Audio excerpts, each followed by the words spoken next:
Au sommaire de toute une histoire aujourd'hui, ces 4 femmes ne se connaissaient pas, mais elles ont exactement la même vision des choses. Ça vous a jamais posé de problème d'avoir des kilos en trop? Je dis pas que ça a toujours été facile, mais j'ai décidé d'aller bien. Une vision qui les a toutes menées en haut de l'affiche. À un moment donné aussi, on est rond.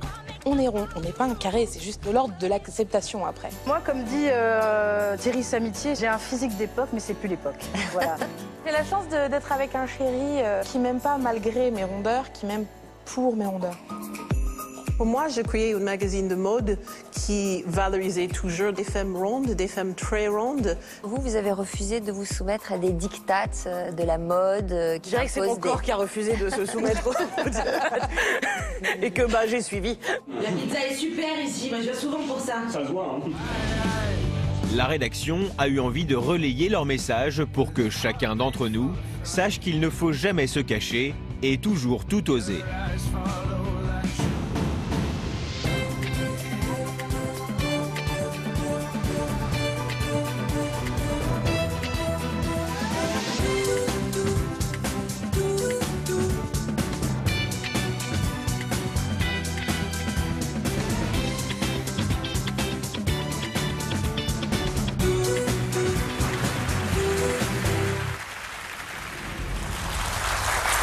Bonjour à tous, merci d'être avec nous pour une émission haute en couleurs. Cet après-midi, nous partons à la rencontre de 4 femmes au caractère bien trempé qui ont toutes le même leitmotiv. J'aime mes kilos, ils ont fait de moi ce que je suis. Pour Charlotte, comédienne, Mathilde, chanteuse, Valentine, humoriste et Velvet, modèle et photographe, les kilos n'ont jamais été un détail. Elles en ont fait une force qui les accompagne sur scène. Bonjour à toutes les 4. Merci d'être avec nous aujourd'hui. Vous êtes des modèles de réussite pour beaucoup de femmes qui se sentent bridées par leurs kilos. Alors pourquoi c'était important pour vous d'être là sur notre plateau aujourd'hui, Charlotte? Parce que c'est bien de montrer des corps différents, des formes différentes. C'est bien de dire aux gens qu'il faut aller bien, quelle que soit la forme du corps qu'ils ont, je pense. Mathilde? C'était important parce que je pense qu'il y a encore beaucoup de gens qui veulent se lancer dans des carrières artistiques avec beaucoup de considérations qui sont autres que l'artistique. Et je pense qu'il faut un peu recentrer justement sur autre chose que le corps, mais ce qui se passe à l'intérieur. Valentine? Ce que je trouve, je sais pas si vous êtes d'accord, mais qu'on est belle. Bah oui. Et qu'il faut le dire. Il faut le montrer. Salut Valentine. Et Velvet? Parce que je trouve que vous avez beaucoup de femmes, même s'ils ne sont pas rondes, qui n'acceptent pas eux-mêmes et qui souffrent beaucoup. Et je crois que nous sommes des exemplaires de des jeunes qui acceptent totalement nous. Et ça, c'est très important. Alors, est-ce qu'il y a des personnalités dans les médias auxquelles vous pouvez vous identifier, auxquelles vous vous identifiez même lorsque vous étiez plus jeune? Je crois pas. Moi, c'est clair. Non, je crois pas. Il y avait quoi, les Spice Girls, mais je sais pas. Des Thierry, rondes, elle avait des rondes en particulier. Quand j'étais ado, en tout cas, j'ai pas le souvenir, non. Bon, et vous? Non, ado, moi, j'ai pas non plus le souvenir. Je sais que ma mère me raconte souvent quand j'avais 5 ans. J'étais un peu obsédée par les chanteuses lyriques, la Calas, qui était pourtant pas ronde, mais justement ce côté un peu diva, bien plantée là, la nana qu'on peut pas emmener ailleurs. Et peut-être que ça vient justement de ce côté un peu, je me plante là et je chante. Mais déjà dès cet âge-là, vous étiez ronde? Non, quand j'étais petite, j'étais potelée comme tous les gosses. Les mômes, c'est potelé, c'est mignon, c'est un des petits gâteaux. J'aime bien ce mot, potelé, potelé. Mais non, je pense que c'est arrivé à l'adolescence avec une flopée d'hormones qui est arrivée avec une flopée de grassouilles. Et vous, Valentine, il y avait une Moi, c'est personnalité? évident, on m'a souvent confondu avec Vanessa Paradis dans la rue. Pas de sacrer les yeux. Non, moi j'ai beaucoup, comme j'aime bien l'humour et tout ça, j'ai un grand respect. Et celle qui me faisait rire et rêver, c'était Josiane Balasco. Parce que je la trouvais super forte, de faire rire tout en ayant beaucoup d'émotions. Et je la trouve très intelligente dans ce qu'elle fait. Et c'est un peu plus mon modèle. Ouais. Et vous, Velvet? En Amérique, nous avons Oprah. Évidemment, mais elle n'aime pas beaucoup son corps, je trouve, ouais. Mais par rapport à Jessie Norman, c'est une chanteuse d'opéra qui est, avant elle est énorme comme moi, et elle est super, super élégante, elle est incroyable. So, moi j'ai beaucoup de respect pour elle. Et vous chantez, vous? Oui, je chante. Quel genre? En fait, je commence avec l'opéra, mais je fais plutôt pop ou jazz maintenant. Alors, on va saluer notre homme, l'homme de ce plateau, Samuel Merville. Merci d'être avec nous. C'est vous qui allez nous accompagner. Ça joue quel rôle une forte personnalité à laquelle on peut s'identifier quand on se sent différent des autres ? Effectivement, ça peut être très rassurant d'avoir quelqu'un à qui s'identifier, qui va permettre de se légitimer soi-même, de s'accepter. Donc ça permet de se sentir moins seul. Et en gros, c'est l'idée de, si cette personne qui me ressemble et que j'admire s'en est sortie, peut-être que moi, je peux m'autoriser à exister tel que je suis. Voilà. Voilà. C'est aussi simple que ça. Alors Charlotte, pour ceux de nos téléspectateurs qui ne vous connaissent pas déjà, vous êtes la fille de Bruno Gassio et Michel Bernier. Ça finit pas par vous agacer qu'on le répète systématiquement d'ailleurs, ça ? Ça va me suivre toute ma vie, c'est comme ça, c'est mes parents, je les aime. Bon. J'ai un point commun génial avec ma mère, c'est qu'elle-même c'est une fille d'eux, donc parfois on s'en parle un peu. Je lui dis, oh là là, tout le temps vous. Parce qu'elle est la fille du professeur Choron. Voilà. Alors, vous êtes comédienne et vous êtes actuellement au théâtre dans une pièce qui s'intitule Énorme et qui nous a inspiré cette émission. Vous entretenez quel rapport avec votre corps ? Plutôt un rapport assez serein avec mon corps. Un truc presque, j'aime bien dire, de vieux couple. Voilà, un vieux couple, carrément. Ouais, un vieux couple. On est ensemble depuis très très longtemps, forcément. Est-ce que ça vous a jamais posé de problème d'avoir des kilos en trop ? Vous n'en avez pas fait une obsession ? Vous n'avez pas enchaîné les régimes ? Non, j'ai essayé de ne pas faire ça. Je ne dis pas que ça a toujours été facile, mais j'ai décidé d'aller bien. À quel âge ? À partir de quel âge ? Je saurais pas dire à quel âge, mais je pense que j'étais ado et que j'ai appris à le toucher, ce corps, à le regarder et puis voilà, du coup je le connais bien et je sais très bien que je rentrerai jamais dans un 36 et j'ai décidé de ne pas me battre contre ma nature et contre mon corps et de vivre voilà, en paix avec lui. Et alors quand vous avez décidé tout ça, c'est parce que vos parents vous ont envoyé un regard aimant, vous ont dit que vous étiez belle Ouais, j'ai toujours eu un entourage plutôt super bienveillant. On m'a jamais forcé à faire des régimes, on m'a jamais demandé de perdre du poids. On m'a toujours dit que j'étais jolie et je pense que ça aide à être bien dans ses pompes. On m'a toujours dit qui, votre papa surtout ? Mon papa, ma maman, ma famille, mes amis. On me fait pas de blagues sur mon poids dans mon entourage, on me fait pas... Non mais c'est important tout ce que vous dites, carrément. Parce que ça doit pas être le cas de tout le monde. Bien sûr, et c'est important, les parents, les papas c'est important, les mamans aussi, c'est important de dire à vos filles, à vos fils qu'ils sont beaux et qu'on les aime tels qu'ils sont. Donc ça veut dire que vous avez refusé de vous soumettre à des diktats de la mode Je dirais que c'est mon corps qui a refusé de se soumettre aux diktats et que j'ai suivi. Du coup. Et vous, Mathilde, vous en pensez quoi de ces diktats ? Je pense que c'est très étrange que globalement tout soit mieux gros. Un gros gâteau, une grosse pizza, une grosse maison, une grosse voiture. Vous trouvez que tout est mieux gros ? Moi, c'est sûr que je préfère un gros pot de glace qu'un petit pot de glace. Ouais.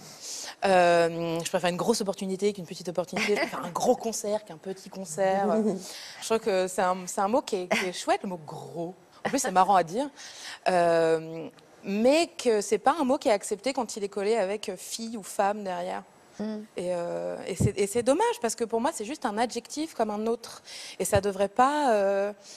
ça devrait pas être les adjectifs qui vous définissent, mais le nom, quoi. Vous avez essayé, vous, de vous soumettre au diktat, de faire des régimes sûr que moi, c'est arrivé du jour au lendemain, un peu... pas du jour au lendemain, mais j'ai grossi très vite à l'adolescence, avec justement une arrivée d'hormones, je pense, c'est ça. Hein. Après...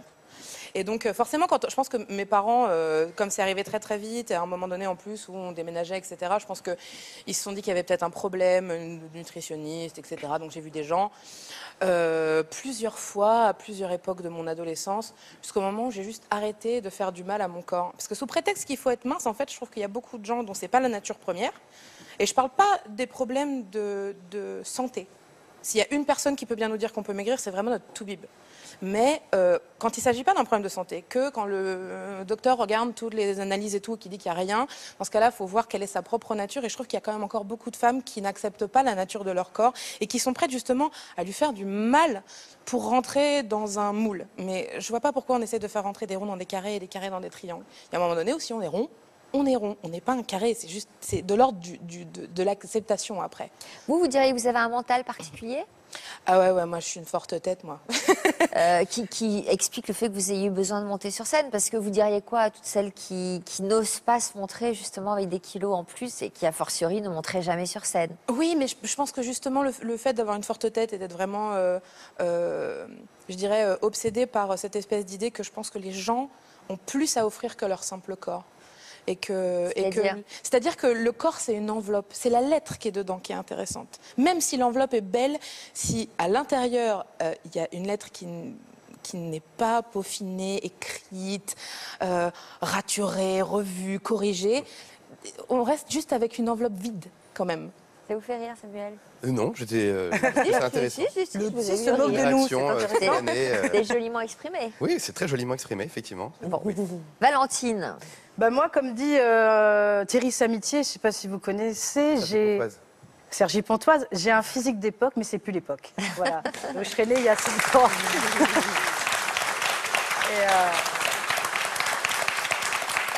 Donc voilà, en fait, non, moi je suis née la boule, quoi. Je suis née, ma mère a galéré à me sortir de là parce que j'étais. Donc du coup, je n'ai pas de. Combien de kilos à la naissance? J'étais pas très. Je crois que j'avais bu l'eau, je crois un truc comme ça. Enfin, j'étais. Je faisais 3,7 kg, 3,8 kg, mais j'étais pas très grande. Du lot du ventre. Des petites boules comme ça. Et donc du coup, je n'ai jamais eu la nostalgie d'un corps parfait que je n'ai jamais eu. Donc je fais le même poids là qu'à 12 ans. Donc comme ça, moi j'ai l'impression je contrôle tout quoi. Depuis l'âge de 12 ans, je suis au même poids. Et donc c'est vrai que c'est important ce que disait Charlotte. Moi par contre, on m'a jamais dit que j'étais belle. On m'a toujours dit que j'étais drôle, mais on m'a jamais dit que j'étais belle. Et qui ont votre père, votre mère? Dans ma famille, j'ai pas des parents qui sont très sur l'apparence. J'avais une sœur, c'était la liane. Tous les mecs étaient amoureux d'elle. Et moi j'étais la petite boule derrière et tout. Donc du coup, c'est vrai qu'on m'a peut-être. Mais elle, on lui disait qu'elle était belle. Ah oui. Pas parce que c'était ta sœur, qu'est-ce qu'elle est belle, ta sœur, qu'est-ce qu'elle est belle. Et toi, qu'est-ce que t'es drôle. Donc du coup. Pourtant, j'ai pas un visage disgracieux, pourtant, j'ai rien de...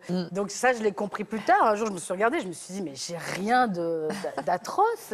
Et puis à l'école, bon, ils ont été très, très durs avec moi. Et puis j'ai décidé, je sais pas si j'ai décidé ou si j'étais déjà comme ça, mais j'ai répondu avec ma plus belle arme, qui est l'humour.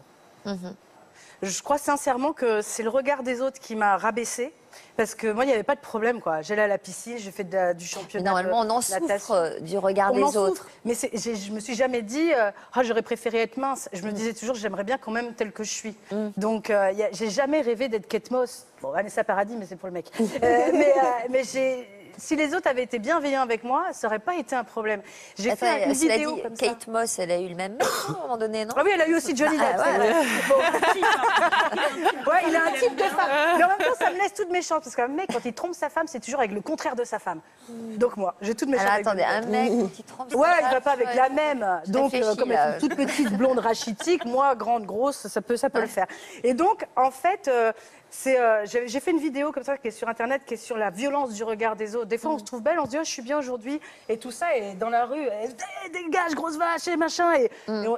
Et nous, on va bien, et c'est les autres qui vont pas bien, finalement, en fait. Et au bout d'un moment, c'est sûr que ça fait mal. Alors Velvet, vous êtes d'origine américaine, vous avez été modèle donc, pour de grands noms de la mode, l'égérie de Jean-Paul Gaultier, et depuis quelques années, vous êtes fait connaître pour vos photographies de femmes rondes. C'est aussi une manière pour vous peut-être de combattre les préjugés? Oui, définitivement, parce que j'ai la chance d'être acceptée par le monde de mode et je savais que c'est une chance et je crois beaucoup de monde souffrir de leur image, particulièrement des femmes, et beaucoup de monde sont oubliés par la mode. Et la mode, c'est important parce que c'est une façon de communiquer. Chaque fois que vous allez quelque part, vous avez des images. Et nous vivons dans un temps où les images avaient multiplié beaucoup. Donc, vous ne pouvez pas regarder cette image d'idéalisation de beauté. Et c'était une image qui, vous ne pouvez pas arriver à ce point-là. Parce que même si vous êtes blanche, même si vous êtes grande, même si vous êtes jeune, même si vous n'êtes pas handicapé, mais vous ne pouvez pas marcher dans la rue en train de retoucher toi-même.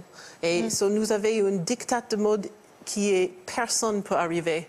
même des filles qui nous valorisaient dans les magazines ne peuvent pas arriver à cet état. So, pour moi, j'ai créé un magazine de mode qui valorisait toujours dans la façon de mode. Vous avez toujours un aspect de beauté, évidemment, de glamour, bien sûr, mais j'avais aussi fait le choix de faire des femmes rondes, des femmes très rondes, des femmes handicapées, des femmes albinos, des femmes petites, des femmes musculaires, pour vraiment avoir des vraies d'autres différences. Exact, exact. Donc, c'est un travail sur la différence, c'est changer le regard sur les différences. Mais je mets aussi des tailles zéro, parce que ce n'est pas un ghetto que des jeunes bizarres. Moi, j'adore des jeunes bizarres, évidemment. Mais c'était vraiment de valoriser des fémininités en toutes des façons. Vous avez des transgenders, quelquefois j'avais des hommes, mais c'est vraiment d'avoir un magazine de mode qui peut pousser la diversité. Et je trouve ça très important. Intéressant, Samuel, dans une société qui aurait plutôt tendance à vouloir cacher ceux qui ne rentrent pas dans la norme. Alors moi, j'ai pas l'impression que la société cherche à cacher ce qui ne rentre pas dans la norme, mais c'est vrai qu'on va peut-être valoriser ou exposer plus facilement les personnes dont on a l'impression qu'elles correspondent aux attentes d'un maximum du plus grand nombre de personnes. C'est ce qu'on appelle la désirabilité sociale, pardon. Et c'est vrai que les kilos en trop, les rondeurs, ça peut renvoyer des images, des représentations sociales, pardon, à connotation négative, du type ça peut renvoyer à du laisser-aller ou la détérioration du corps. Donc ce n'est pas socialement désirable. Entre guillemets, ça ne fait pas rêver. Donc effectivement, c'est pas quelque chose qu'on va mettre en avant. Ça ne veut pas dire qu'on le cache. On vous fait pas rêver? Alors attention, justement, hein, là c'est très différent. C'est-à-dire que autant les rondeurs, c'est pas socialement désirable, autant être une femme naturelle qui s'assume et qui se met en avant, ça c'est socialement désirable. Moi je trouve que la photo qu'on vient de voir, elle fait rêver. Là. Mais On oui. peut la revoir, la photo de Velvet, quand elle est en dessous, super sexy, là, avec la jambe en l'air. Charlotte, vous connaissiez le travail de Velvet? Oui, je connais son travail et j'aime beaucoup parce que justement, voilà, là on voit des femmes, sublime cette des photo, femmes là. rondes, et puis des femmes très rondes parce que justement c'est aussi l'audace qu'elle a, c'est de montrer des vrais corps vraiment gros. Parce que souvent, aujourd'hui, on met une femme ronde, elle fait un 40, Exact, qui est quand même la taille standard Ouais, en France. exact, clair. Donc, c'est pas ça, une femme ronde. Ça, c'est une femme normée, en tout cas. Et j'aime qu'on voit des corps différents, parce que justement, des albinos, des handicapés, voilà, il y a de tout.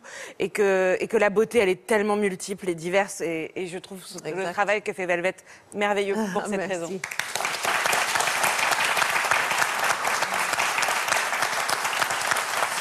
Est-ce que vous osez afficher vos tailles, vos mensurations? Ça n'a aucun intérêt. Aucun. Une question stupide. J'y penserais même pas, je crois. Bon, d'accord. Alors, on enchaîne. Et vous, Sophie? Dans la web-série, ce qui a fait le petit succès de ma web-série, justement, c'est qu'en fait, je me montre telle que je suis. En fait, ça s'appelle Je veux un mec. Et c'est l'histoire d'une nana qui cherche un mec sur Internet et qui se montre telle qu'elle est. C'est-à-dire qu'on voit ma cellulite, mes seins qui tombent. Et en fait, je ris de ça pour dire que c'est pas grave et qu'il faut passer au-dessus. Et c'est ça qui a fait que ça a marché, parce que personne n'avait osé se montrer. Je ne savais pas que ma cellulite ferait autant de vagues, vous voyez. Alors, donc les vidéos ont marché, mais est-ce que ça marche auprès des mecs? Ah, alors ça, c'est plus compliqué. Je reçois des mots de jeunes hommes de 14 ans, mais sinon, est-ce que ça marche? Le problème, c'est que ma web-série marche sur mon célibat, sur la quête de cette femme qui cherche un homme, donc je ne peux pas trop dévoiler ma vraie vie. Voilà. Alors, Velvet, avant de vous faire une place dans le milieu de la mode et de la photographie, vous avez dû surmonter bien des obstacles. Voici un petit récapitulatif de votre histoire en images, et puis on développera la suite ensemble après. D'accord. C'est dans la ville de Rochester, aux États-Unis, que Velvet Damour est née il y a 48 ans. Enfant, elle est déjà plus grande que les autres, une aubaine pour la petite fille fascinée par le monde de la mode et qui rêve de devenir mannequin. Velvet a 18 ans lorsqu'elle est repérée dans un centre commercial. On lui prédit un avenir radieux dans le mannequinat si elle perd quelques kilos. Poussée par son entourage, elle s'imagine déjà sur les podiums du monde entier. Oui, mais voilà, Velvet n'a pas les mensurations qu'il faut. Malgré tout, la jeune femme décide de se battre pour rentrer dans la norme. Pendant 2 ans, Elle fait de nombreux régimes et réussit à perdre une vingtaine de kilos. Velvet pèse alors 50 kilos et touche enfin son rêve du doigt. Donc alors, perdre du poids, je comprends que c'était devenu une obsession de vouloir perdre du poids. Oui, oui. Pourquoi? Par rapport au regard des autres ou pour vraiment pouvoir parvenir à faire ce métier? Tout le monde, quand je suis 18-19 ans, avait dit « Est-ce que vous êtes mannequin parce que je suis assez grande ?»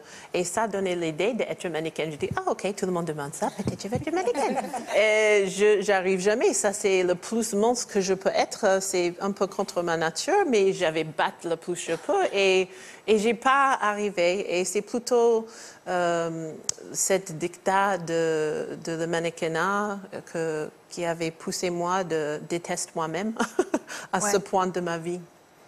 Charlotte, vous vous sentiez différente des autres enfants quand vous étiez petite? Ouais, parce que je crois que j'ai toujours été une gamine un peu potelée, un peu plus ronde que les autres. J'avais papa-maman derrière, c'est aussi une... Voilà, c'est des différences à l'école, c'est comme ça. Les gamins, ils n'aiment pas la différence. On commence à l'apprécier plus tard, mais quand on est petit, on n'aime pas trop ça. Donc, On se moquait de vous à ce moment-là? Ouais, j'ai eu quelques moqueries à l'école, mais j'ai toujours plutôt eu du caractère. Vous en sortiez comment? L'humour, puis parfois l'agressivité, parfois l'agressivité, ouais, bien sûr. Vous, Mathilde, aussi? Quand on se moquait de moi, je me disais quand même, c'est quand même dingue que publiquement, tu affiches que tu es méchant, mesquin, petit. Moi, je n'oserais jamais. Ça fait partie des trucs, ça ne me vient même pas à l'esprit. Même si ça me venait à l'esprit, je n'oserais jamais. Vous leur avez dit ça? Non, parce que mon grand-père disait un truc super, c'est qu'on ne discute pas avec les brouettes, on les pousse. Donc c'est quoi? Pour moi, c'était une perte de temps. C'était vraiment une perte de temps parce que très tôt, mes parents m'ont mis au conservatoire parce que mes parents, c'est le genre de gens à qui on dit « Ouais, je veux être chanteuse. » Ok, on va faire ça vraiment comme il faut.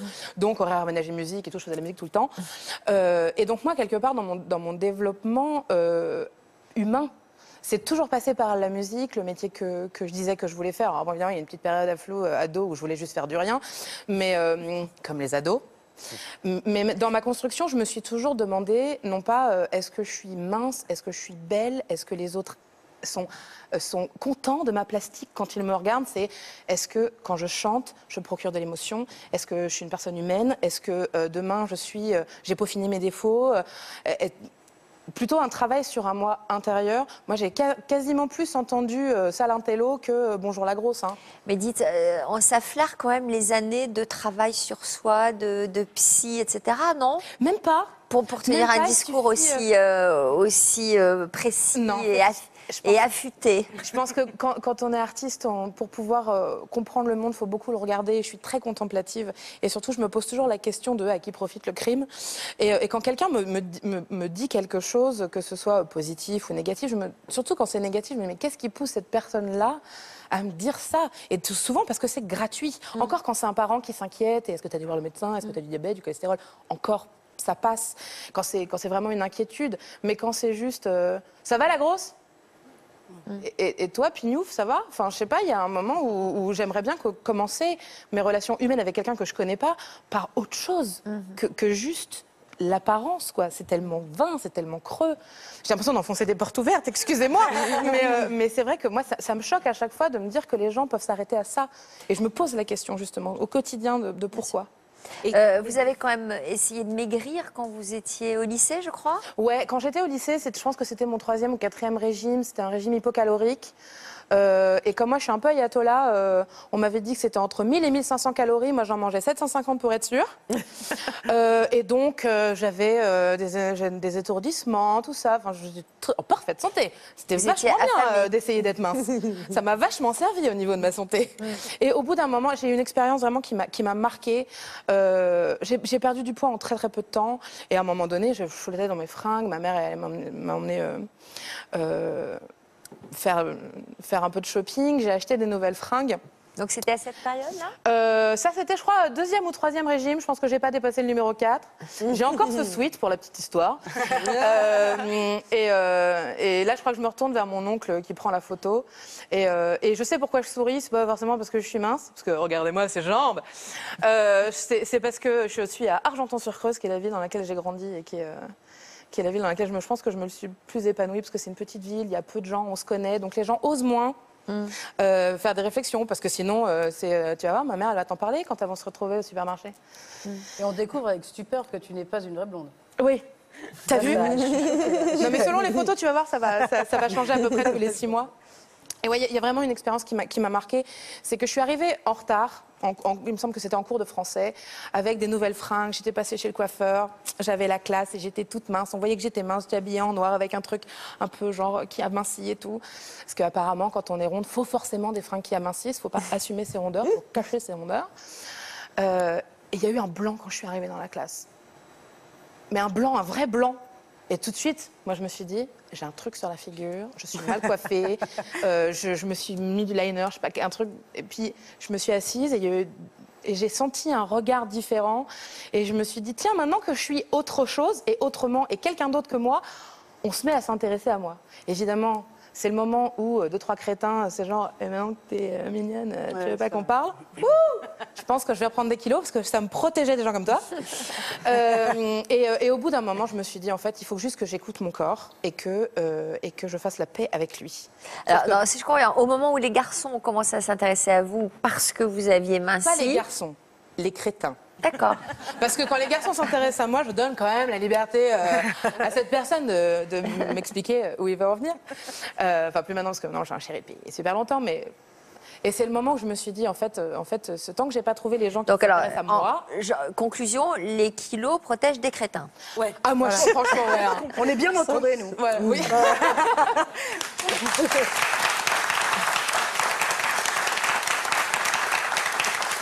Vous confirmez toutes cet adage selon lequel les... Mais les hommes ne sont pas tous des crétins. Hein, non, les hommes ne sont pas tous des crétins. Mais c'est quoi des crétins? Ça nous évite une... Stupid people. Des stupides. Non, mais vous avez des stupides qui adorent des gros, chérie.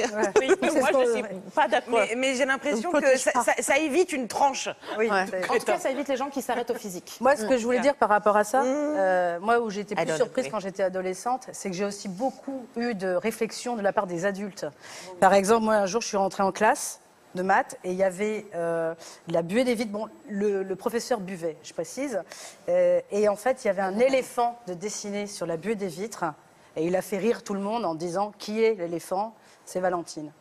Donc, quand ça vient de la part d'un adulte... Le professeur a dit ça. Professeur, je ne dirais pas son nom. Dingue. Et une autre fois, ce que j'avais déjà raconté, mais je peux le raconter, c'était aussi encore un adulte où j'étais... on marchait, on faisait une marche. Bon, moi, j'ai perdu 50 kilos, hein, j'ai été jusqu'à 125 kilos. Et donc, c'est un adulte qui m'a dit, de toute façon, toi, t'es plus facile à rouler qu'à porter. Et donc, au lieu de pleurer, ce que j'ai fait, c'est qu'il y avait une descente. Je me suis allongée et j'ai roulé dans la descente pour montrer qu'effectivement, il avait raison. J'étais plus facile à rouler qu'à porter. Mais c'est des petites anecdotes comme ça. Et je me rappelle que j'avais fait un rêve, ce que je disais à la journaliste. Et dans ces cas-là, il réagissait comment, l'adulte Ils étaient sur le cul, c'est complètement taré. Sur le cul, alors. Donc, excusez-moi. Ils étaient sur le postérieur. Donc voilà, j'avais déjà ce petit grain de folie, mais de toute façon, c'est où on pleure ou on rit, quoi. Mais j'ai pas envie de pleurer, donc du coup, voilà, tu affirmes quelque chose, on va le faire, et puis on va en parler. Donc, mais j'avais 12-13 ans à l'époque, hein, donc vous faisiez déjà à 12 ans des sketchs de... Ah, mais moi, j'ai commencé à 5 ans, donc... Et alors, ce rêve dont vous parliez? Ce rêve, je me rappelle tout le monde, parce que je me suis fait tabasser pendant 3 ans, je me suis fait humilier. Enfin, j'en ai vraiment pris plein la figure. À quel âge, ça? C'était on va dire, entre 10 et 16 ans. Et puis, j'ai tout ramené à l'humour, quoi. En fait, j'ai écrit mes premiers one-man shows, j'avais 12 ans, j'ai fait rire les gens, je faisais de la natation, je nageais plutôt pas mal, donc j'ai rattrapé ça comme ça. Et je me suis rendu compte que ma force, on m'aimait bien parce que j'étais drôle, donc je suis devenue drôle, voilà. Enfin, je l'étais, mais j'ai accentué un petit peu le trait. Je me suis fait renvoyer de 7 collèges tellement je passais mon temps à rire.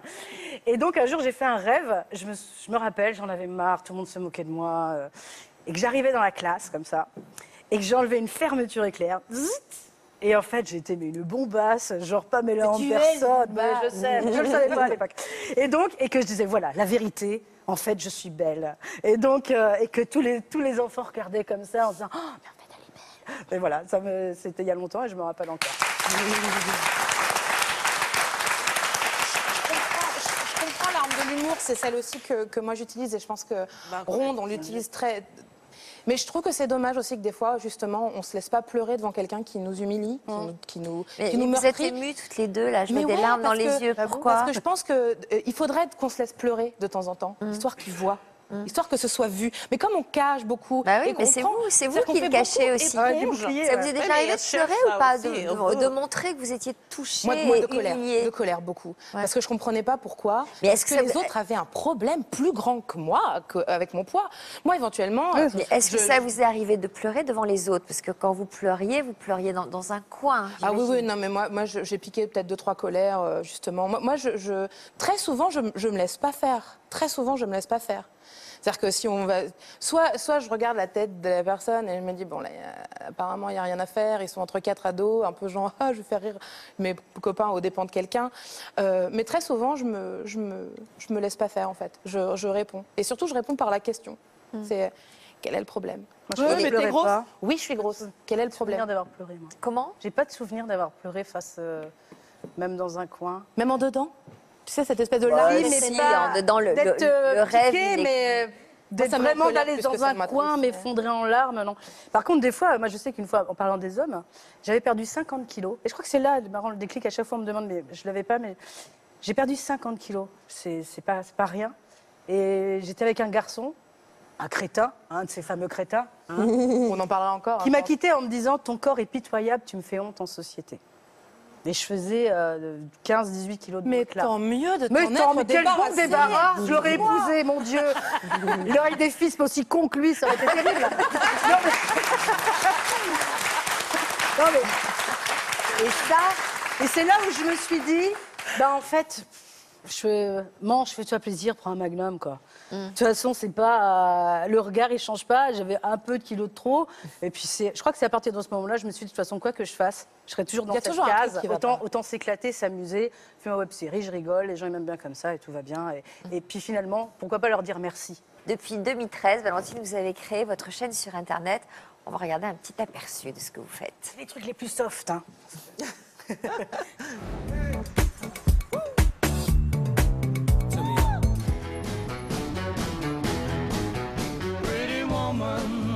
Walking down the street, pretty woman, the kind I like to meet, pretty woman.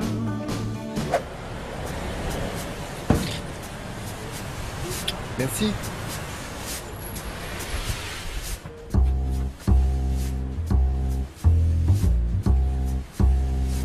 Je suis désolée, je crois que j'ai oublié mon portable. Ah, vas-y. Moi, je suis vite, pardon. Bah, je sais pas, tu veux que je t'appelle? Non, en fait, je l'avais mis sur silencieux pour pas le déranger. Ouais. Par contre, est-ce que ça t'embêterait de me faire un petit café parce que j'ai un rendez-vous super important? Non, tout à fait.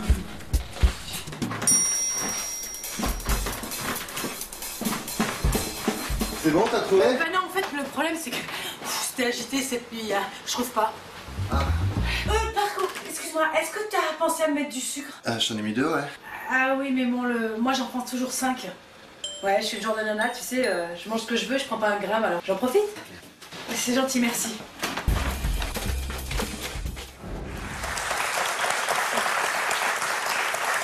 Vous y allez carrément, là, hein? Comment? Vous y allez carrément. Alors là, il faut savoir que c'est le plus soft parce qu'il est 14h et que allez voir la série Je veux un mec, j'y vais gaiement. Oui. Ah, c'est le plus soft, ça? Ah, c'est le plus soft, oui. Bon, oui. Samuel, l'humour comme bouclier. Alors moi je dirais, pour reprendre la formule qui a été consacrée, le poids, le surpoids on va dire comme bouclier contre les crétins, contre les abrutis, et l'humour comme arme pour exister, pour trouver sa place socialement, finalement c'est une manière de passer d'une position passive, on va subir le regard des autres, à une position active plutôt que de le subir. Donc oui, l'humour c'est une arme très très forte. Après, est-ce que ça va suffire? Je suis pas sûr. Alors, je parle pas forcément pour vous, mais pour d'autres personnes rondes qui pourraient nous regarder, mais même pour vous aussi, en fait.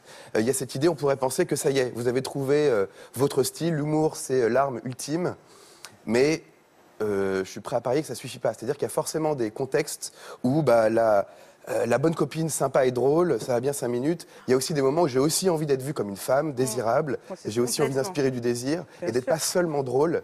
Je suis aussi un être humain, une femme, voilà. Et ça, c'est compliqué. Ça, c'est le plus compliqué. Pour moi, personnellement, c'est compliqué. C'est compliqué, mais alors justement, il y a plusieurs choses à dire par rapport à ça. Pourquoi c'est compliqué?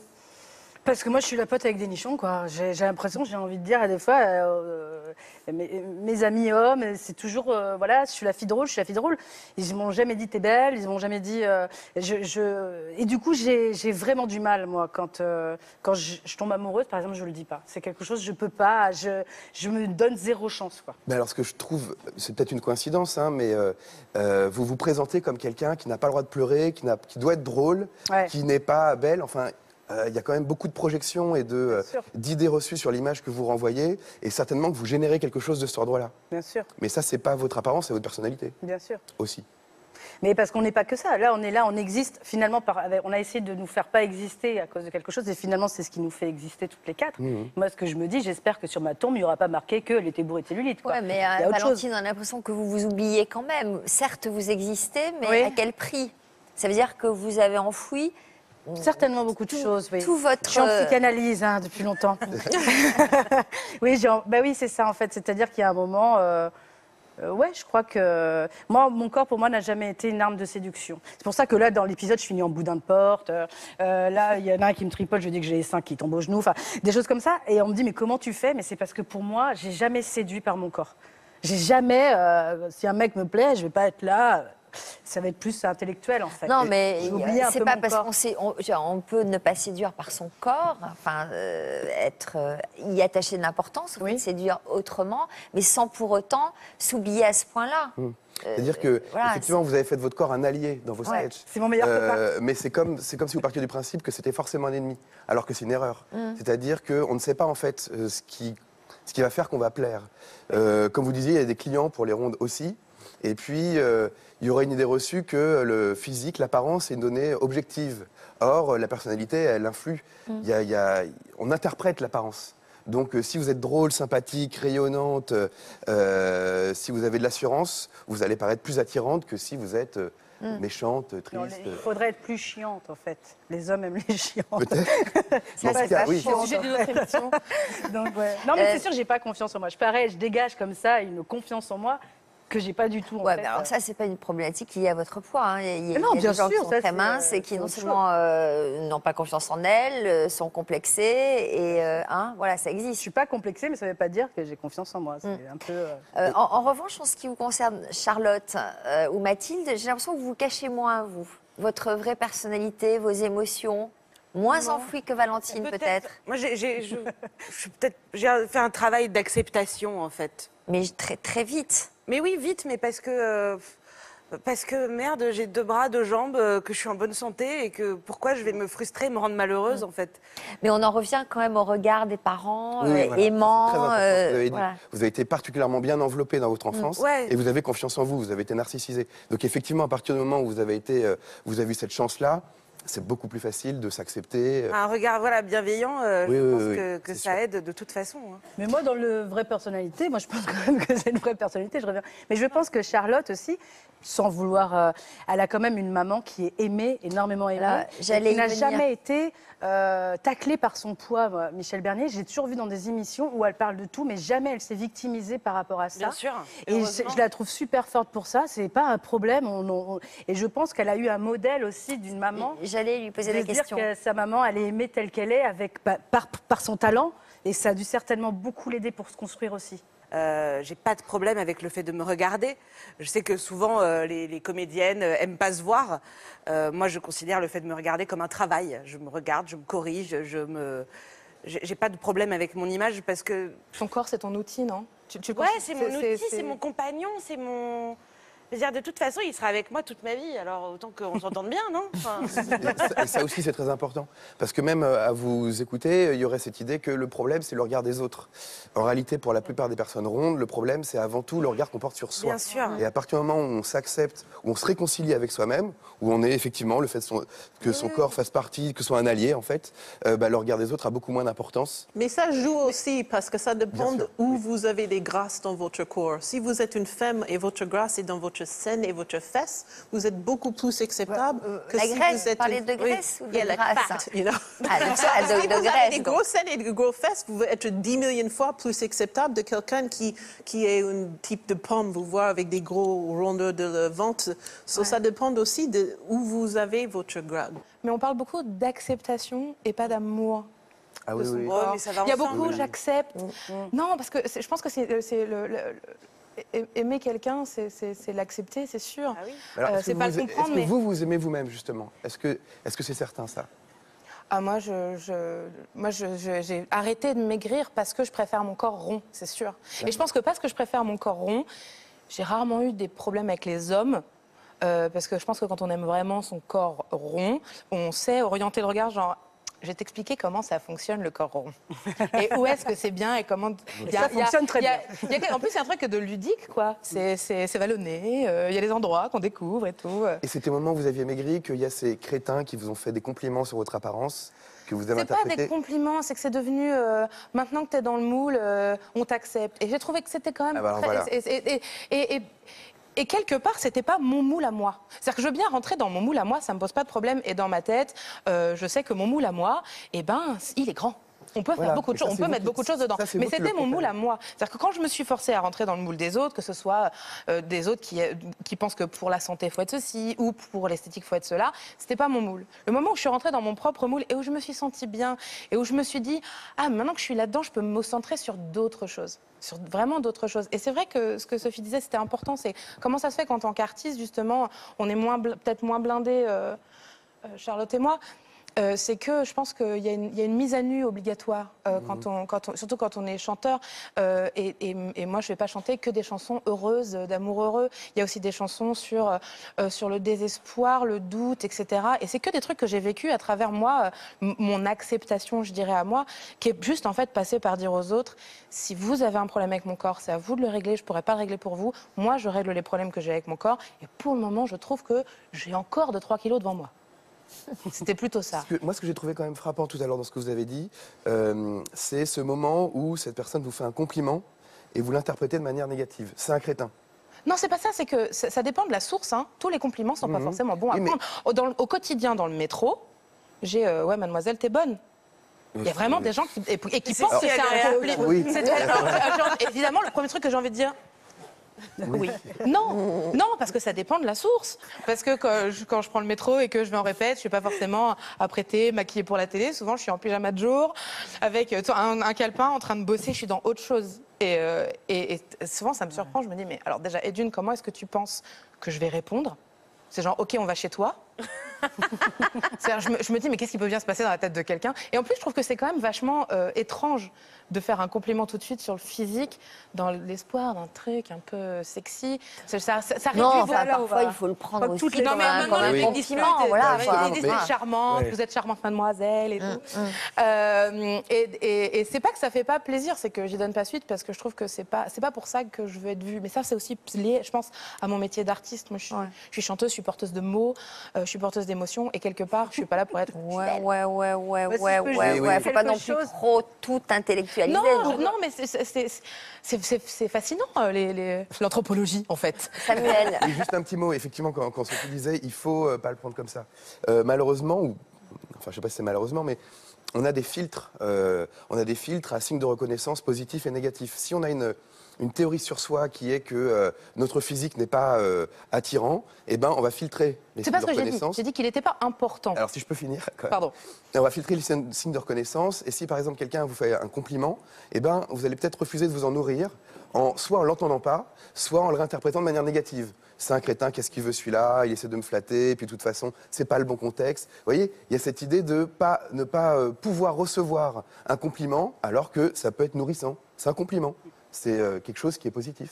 Je crois aussi que les premières expériences sont importantes. Moi, la première personne dont j'étais très amoureuse, c'était l'homme de ma vie. J'étais très, très amoureuse de lui. Et un jour, il avait bu. Et on avait bu, on était ados. Et je lui avais dit que je l'aimais. J'avais enfin osé dire « je t'aime » à quelqu'un. Et moi, il m'avait dit qu'il m'aimait aussi. Et il m'avait dit si un jour tu maigris, même si je suis mariée, je divorce et je t'épouse. Oh là là. Et ça a été ma première. Et pour moi, il m'aimait, mais c'était pas possible. Et je pense peut-être que du coup, je me suis un peu construite avec cette peur. Où on m'a dit vraiment. Il y a de quoi en même temps. Mais oui, qu'il m'aimait, que j'étais super, que j'étais la femme. Et qu'il me disait, mais même dans 20 ans, hein, si un jour tu maigris. Alors, j'ai maigri et il n'a pas divorcé. Voilà. Enfoiré. Non, mais je l'aimais plus entre-temps, je l'aimais plus. Et donc, forcément, on se dit, c'est ça l'amour. On s'aime et c'est ça l'amour. Et peut-être que indirectement maintenant cette peur que j'ai. Puis moi je suis humoriste. Alors toi t'es chanteuse, t'as plus de. Mais pleure pas mon petit bichon. Je m'en suis remise. C'est la colère. Mais je m'en suis remise. C'est vrai que moi je suis humoriste. Donc c'est vrai qu'on m'attend quand on dit. Bah oui elle pleure. Ça me met des larmes de colère. Ça me Ah oui moi je me mets en colère. Moi j'en ris. Mais moi c'est pas du tout des larmes de colère. Vous avez beaucoup des hommes qui crient. Moi je veux dire ça me révolte. Mais c'était pas méchant. Quand il me l'a dit, c'était plein d'amour.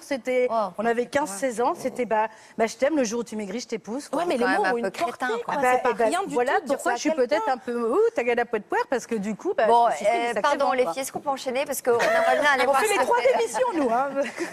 On aimerait bien savoir ce que fait Charlotte en ce moment. Et il se trouve qu'elle joue au théâtre dans une pièce qui s'intitule Énorme. Alors, c'est quoi le propos de la pièce ? Le propos, c'est un garçon qui tombe amoureux d'une fille et qui n'assume pas le fait de sortir avec une fille en surpoids. Voilà. Et qui se prend des sales réflexions de la part de ses collègues, de son ex. Voilà. Donc, on est pile poil au cœur de notre sujet. On est au cœur des crétins. Alors, on va regarder un extrait et puis on en reparle après. Vous pouvez manger ici, si vous voulez. Non, j'ai pas envie de... Alors, comment ça va les épinards Mortel. Ça a l'air top. Ouais, bien. La pizza est super ici, moi je viens souvent pour ça. Ça se voit, hein. On devrait pas se revoir. Pourquoi? Je sais pas. Ce serait bien. Enfin, vous avez l'air vraiment sympa et en fait, je sais pas, ça m'est venu comme ça et alors on se revoit. Oh, attendez, je suis pas du tout en train d'essayer de vous draguer. Hein, là, Dommage. Oui, on devrait se revoir. Pour déjeuner? Ou pour dîner? Je fais pas que manger, on peut m'amener à faire autre chose. Oui, non, mais bien sûr, mais je voulais pas dire que vous... Je sais, c'est une blague. Mais oui, évidemment. Allez, décidément, je suis très nul question d'humour, moi. Hein. Donc, j'imagine qu'à travers cette pièce, vous faites passer quelques messages pour regarder la différence autrement. Voilà, j'espère en tout cas que peut-être ça débloque peut-être certains esprits dans la salle. Ça vous fait du bien à vous, cette pièce, de défendre ce texte-là? Moi, je suis heureuse de jouer. Voilà, moi, c'est la première fois que je suis au théâtre et je suis très, très heureuse. Et je crois que c'est un beau cadeau, ce rôle, parce que justement, on dépasse un peu les différences. C'est un texte assez dur, parfois. Il y a des commentaires sur les gros qui sont difficiles. Mais j'ai choisi de jouer cette pièce.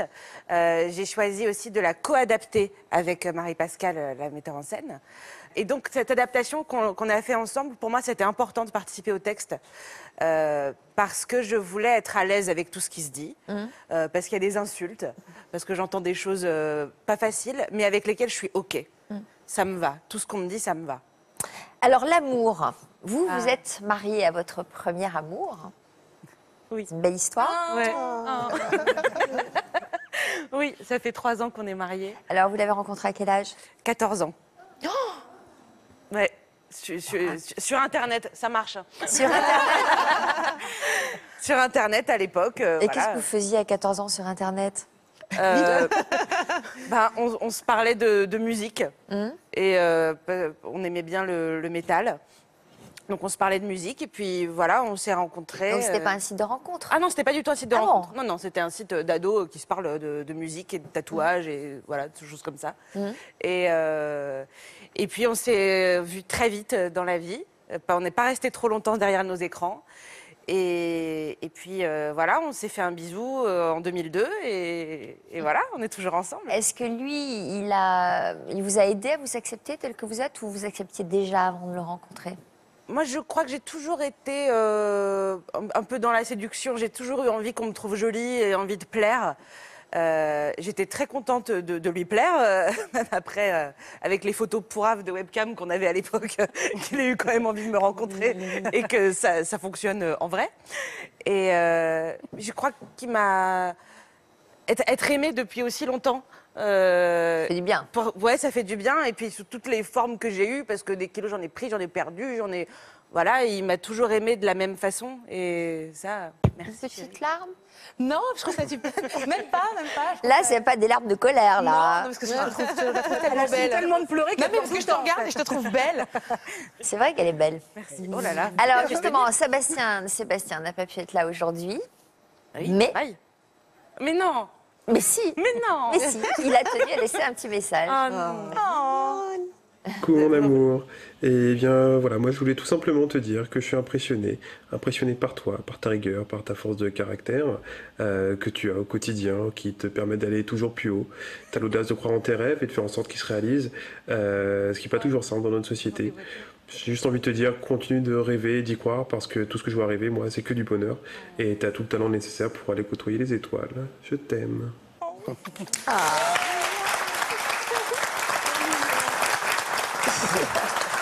est trop mignon. Parce qu'il a l'air fier de vous. Ouais, et mais quel mec génial, quoi. Vraiment, j'ai tellement de chance d'avoir un mec comme ça dans ma vie. Bon, Mathilde, allez, séchez vos larmes et on continue avec vous. J'ai la banane et tout, parce que je trouve ça super beau. Bon, alors, Mathilde, vous, comment ça se passe avec les hommes? J'ai la chance d'être avec un chéri, et je pense que c'est pareil un peu pour nous deux, qui m'aime pas malgré mes rondeurs, qui m'aime pour mes rondeurs, quasiment.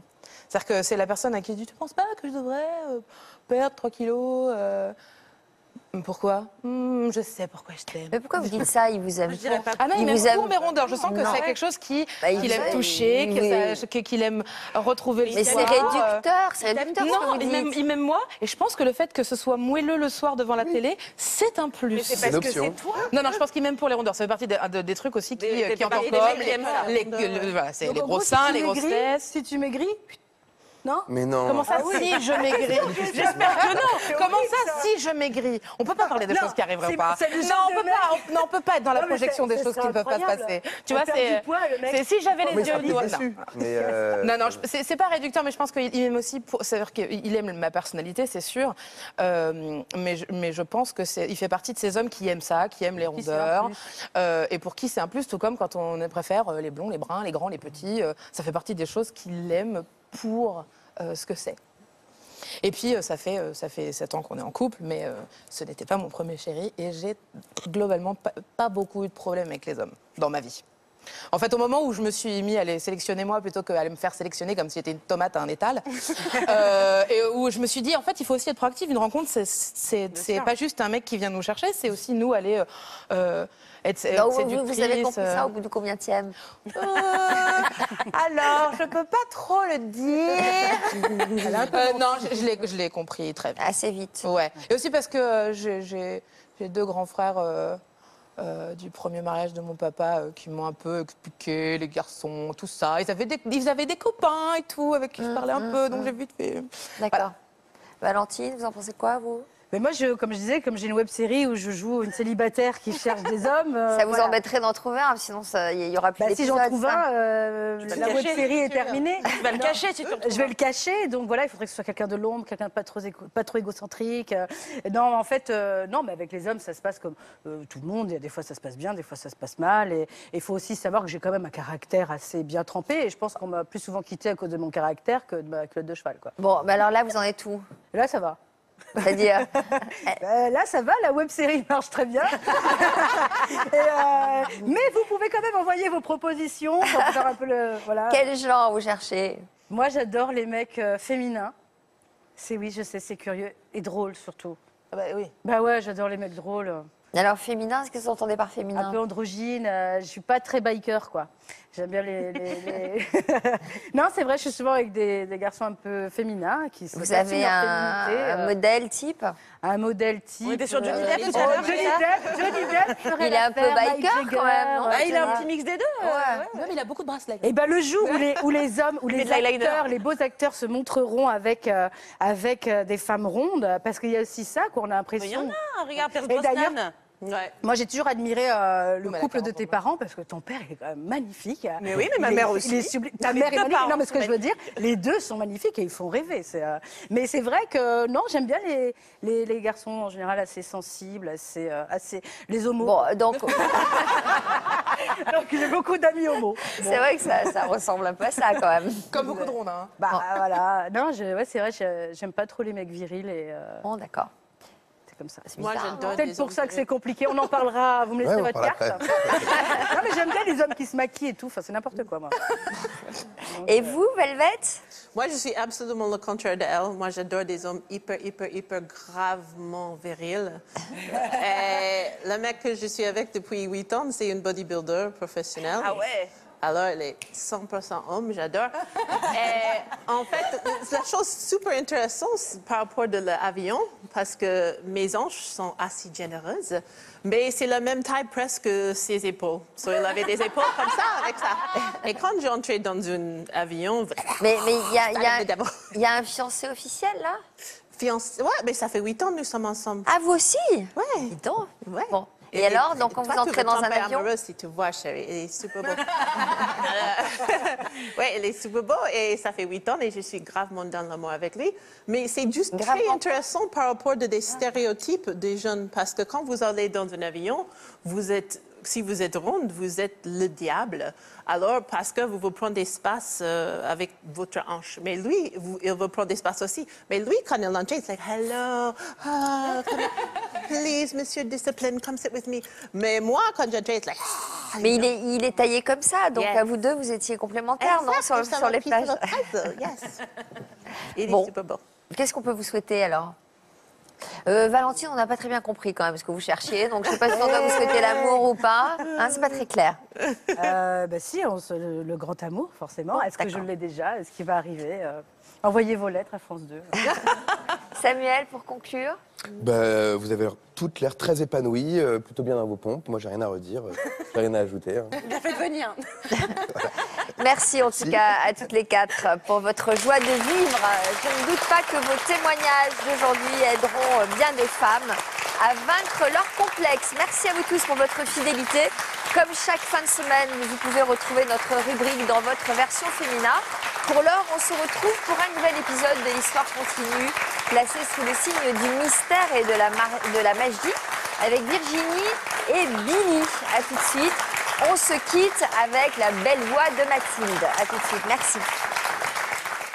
Your beauty is beyond compare with flaming locks of auburn hair with iris skin and eyes of emerald green. Your smile is like a breath of spring, your voice is soft like summer rain, and I cannot compete with you, Jolie. Quand reviendras-tu? Dis au moins le sais-tu que tout le temps qui passe ne se rattrape guère, que tout le temps perdu ne se rattrape plus.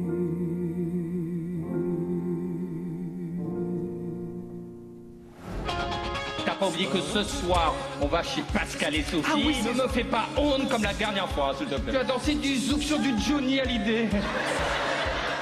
Allumez les feux. Bientôt, au sommaire de toute une histoire. Nos invités sont tombés amoureux d'un homme ou d'une femme d'une autre culture. Alors Domino, c'est un couple mixte aux Antilles. On dit le couple Domino pour signifier un couple noir-blanc.